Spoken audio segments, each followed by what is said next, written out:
Good morning student, welcome to CR international online study system class 7 subject SST।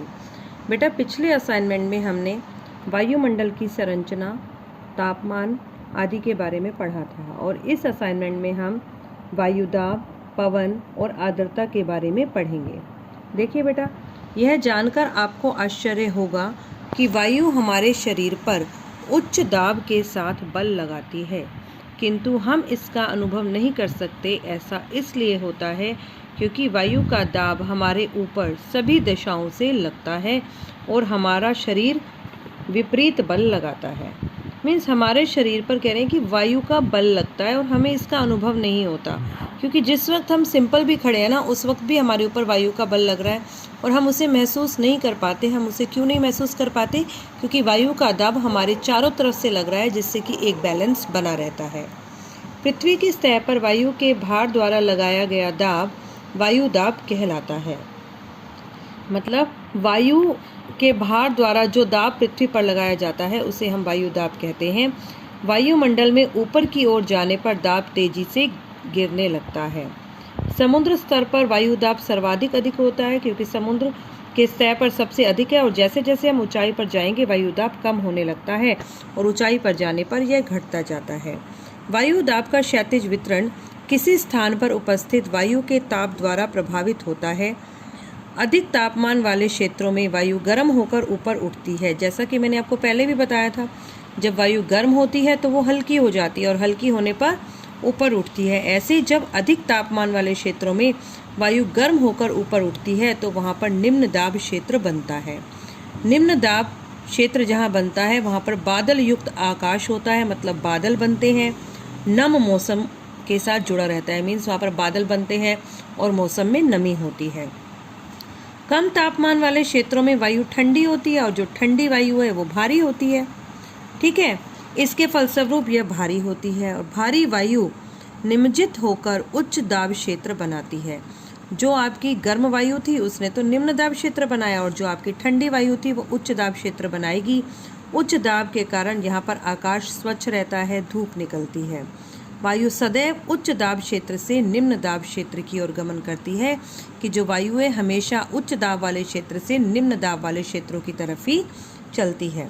देखिए बेटा, यहाँ पर देखिए एक बार, तापमान जो हमने कल पढ़ा था उसके बारे में यहाँ दिया है।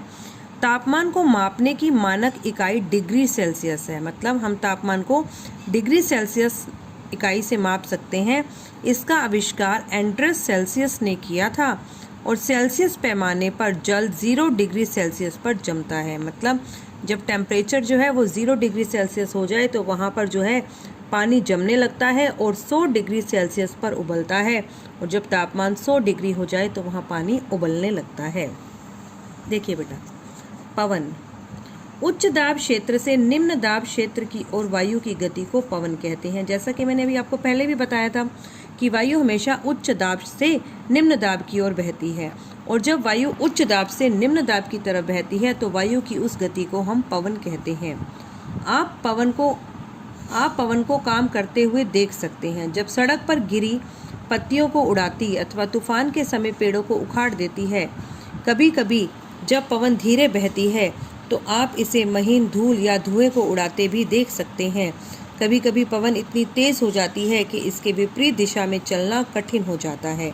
आपने यह अवश्य अनुभव किया होगा कि तेज पवन में छाता लेकर चलना आसान नहीं है। अन्य 3 उदाहरण भी सोचिए जब पवन तेज चलने के कारण आपके लिए समस्या उत्पन्न हुई हो। अभी हमने देखा कि जब वायु उच्च दाब से निम्न दाब की तरफ बहती है तो उसे हम पवन कहते हैं। पवन किस प्रकार कार्य करती है? जब पवन चलती है तो हमने देखा पवन अपने चलने पर सड़कों पर पड़े कूड़े कचरे को, सूखी पत्तियों को अपने साथ बहाकर ले जाती है, और जब तेज़ पवन चलती है, तूफान आता है तो वो कई पेड़ों को उखाड़ देता है, बिजली के खंभे तक गिर जाते हैं कभी, और धूल और मिट्टी को भी अपने साथ बहाकर ले जाती है। ठीक है, और आपने अवश्य यह भी अनुभव किया होगा कि जब हम तेज़ हवा चले और छाता लेकर चल रहे हों हम, तो हमारे लिए चलना कठिन हो जाता है। अब यहाँ पर हम वायु का हमें क्यों पता चल रहा है? क्योंकि अभी हमने इससे ऊपर वाले पैराग्राफ में पढ़ा था कि वायु हमारे ऊपर सब तरफ से दाब लगाती है, जिस कारण हम अनुभव नहीं कर पाते। लेकिन जब वो एक तरफ ज़्यादा दाब लगाती है तो हम उसे अनुभव कर सकते हैं। जैसे कि अब हम छाता लेकर जा रहे हैं, और तेज़ हवा चल रही है। तेज़ हवा चलने के कारण क्या होगा कि जो वो छाता है, अगर हम उस हवा के विपरीत डायरेक्शन में चलेंगे तो छाता पीछे की तरफ जाएगा और हमें चलने में मुश्किल होगी। हम कई और भी एग्जाम्पल्स हो सकते हैं, जैसे कि हमें तेज़ हवा की तरफ पैदल चलना हो तो हमारे कपड़े पीछे की तरफ उठते हैं और हमें काफ़ी ज़ोर लगाकर पैदल आगे चलना पड़ता है। यदि हम साइकिल पर जा रहे हों तो भी हमारे लिए कठिनाई हो सकती है। पवनों को मुख्यतः 3 प्रकारों में विभाजित किया जा सकता है। नंबर 1, स्थायी पवनें। व्यापारिक पश्चिमी एवं पूर्वी पवनें स्थायी पवनें हैं। ये वर्ष भर लगातार निश्चित दिशा में चलती हैं। मतलब जो पवनें पूरा साल चलती हैं और एक निश्चित दिशा में चलती हैं, उन्हें हम स्थायी पवनें कहते हैं। मौसमी पवनें, जैसे कि नाम से ही पता चलता है कि ये मौसम के अकॉर्डिंग चलती हैं। ये पवनें विभिन्न ऋतुओं में अपनी दिशा बदलती हैं। उदाहरण के लिए भारत में मानसूनी पवनें, ठीक है, जब भारत में मानसून आता है तब ये पवन चलती है। स्थानीय पवनें, ये पवन किसी एक छोटे से क्षेत्र में वर्ष या दिन के किसी विशेष समय चलती है। मीन्स किसी एक छोटे से क्षेत्र में, तभी तो इसे स्थानीय पवन कहा है।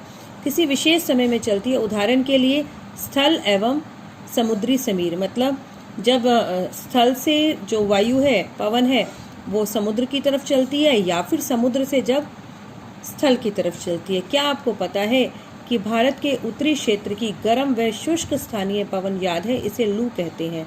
अब लू क्या है? लू सभी क्षेत्रों में तो नहीं चल रही। अगर हरियाणा में गर्मियों के मौसम में लू चलती है तो अगर आप हिमाचल में चलें तो वहाँ लू नहीं होगी, ठीक है। तो ये एक छोटे से क्षेत्र में दिन के किसी विशेष समय चलती है। इस प्रकार की पवनों को हम स्थानीय पवन कहते हैं। ये डायग्राम देखो, ये आपकी भूमध्य रेखा है 0 डिग्री पर, और यहाँ पर सूर्य की किरणें सीधी पड़ती हैं। मीन्स यहाँ पर तापमान सबसे ज़्यादा होता है, तो यहाँ पर जो गर्म वायु है वो ऊपर की तरफ उड़ती है और उसका स्थान लेने के लिए ठंडी वायु नीचे की तरफ आती है। तो यहाँ पर निम्न दाब क्षेत्र बनता है। और जो आपके पोल हैं, पोल पर जो है बहुत सर्दी है, सर्दी होने के कारण यहाँ पर वायु जो है बहुत ठंडी है, सघन है, भारी है, तो यहाँ पर उच्च दाब क्षेत्र बनता है। और हमने पहले भी पढ़ा है कि वायु हमेशा उच्च दाब से निम्न दाब की तरफ आती है। मतलब गर्म पवनें तो ऊपर उठ गई, उनका स्थान लेने के लिए ठंडी पवनें नीचे की तरफ आती हैं। तो वायु कहाँ से चलेगी? उच्च दाब से निम्न दाब की तरफ, ठीक है। आगे देखिए, आर्द्रता। जब जल पृथ्वी एवं विभिन्न जलाशयों से जल वाष्पित होता है तो वह जल वाष्प बन जाता है। मतलब पृथ्वी से या वाटर के जो सोर्सेज हैं, जब वहाँ से पानी भाप बनकर उठता है तो उसे हम जल वाष्प ही कहते हैं। वायु में किसी भी समय जल वाष्प की जो मात्रा है उसको आर्द्रता कहा जाता है। मतलब वायु के अंदर जो नमी है, ठीक है, जो पानी के कण भाप बनकर उड़ रहे हैं उसके कारण जो पानी में नमी आ गई है, जो जलवाष्प के कण आ गए हैं, उसको हम आर्द्रता कहते हैं। जब वायु में जलवाष्प की मात्रा अत्यधिक होती है तो उसे हम आर्द्र दिन कहते हैं। अब आर्द्र दिन कैसा होता है? जिसमें बहुत नमी, चिपचिपाहट सी होती है। जैसे जैसे वायु गर्म होती जाती है, इसमें जल वाष्प धारण करने की क्षमता बढ़ती है। जब वायु गर्म होती है तो वो ज़्यादा वाटर को इवापोरेट करती है, क्योंकि उसमें जल वाष्प धारण करने की क्षमता अधिक होती है। इस प्रकार यह और अधिक आर्द्र हो जाती है।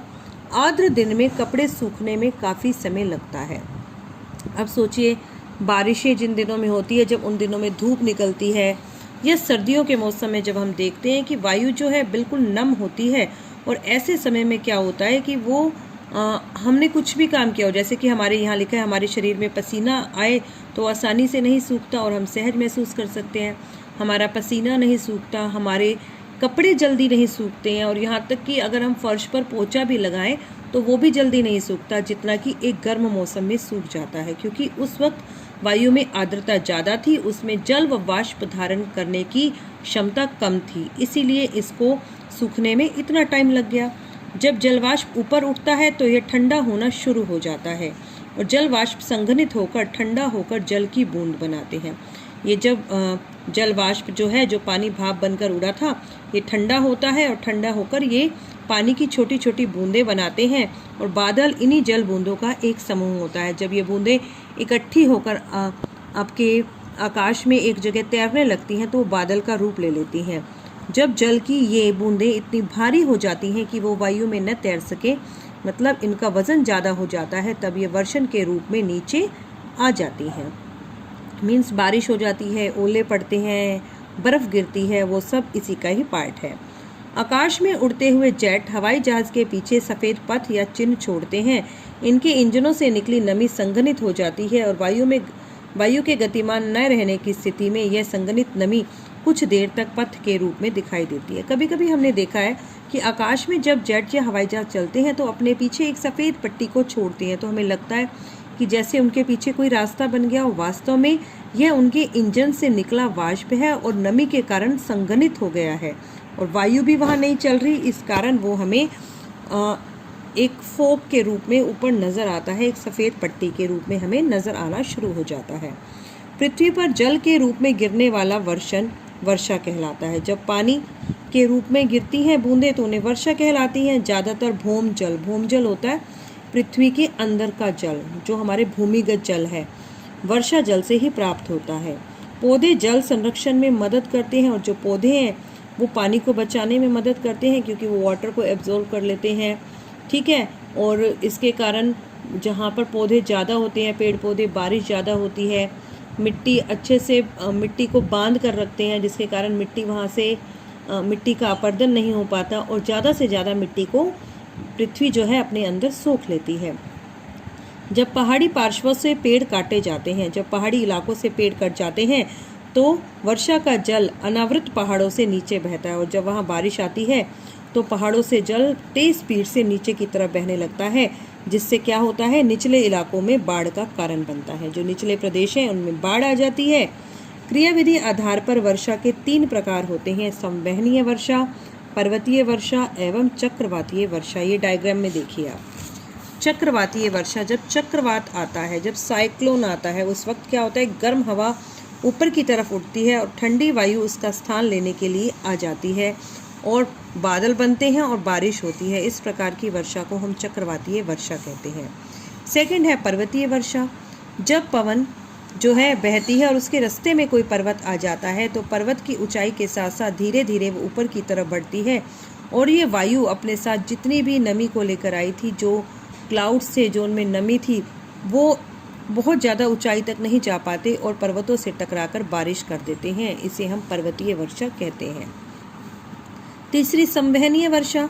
अब संवहनीय वर्षा क्या है, जब आपका स्थल गर्म हो जाता है, पृथ्वी गर्म होती है तो वहाँ से वाटर जो है इवापोरेट होकर ऊपर की तरफ उड़ता है, बादल बनते हैं और बारिश होती है, ठीक है। उसे ही हम संवहनीय वर्षा कहते हैं। देखिए, पौधे तथा जीव जंतुओं के जीवित रहने के लिए वर्षा बहुत महत्वपूर्ण है। इससे धरातल को ताज़ा जल प्रदान होता है। पौधे हों, जीव जंतु हों या मानव हों, सबके लिए बारिश बहुत ज़रूरी है।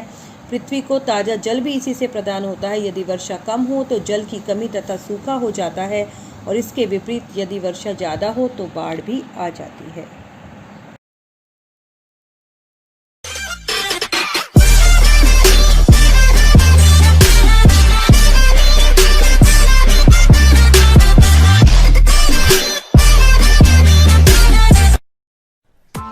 Press the bell icon on the YouTube app and never miss another update.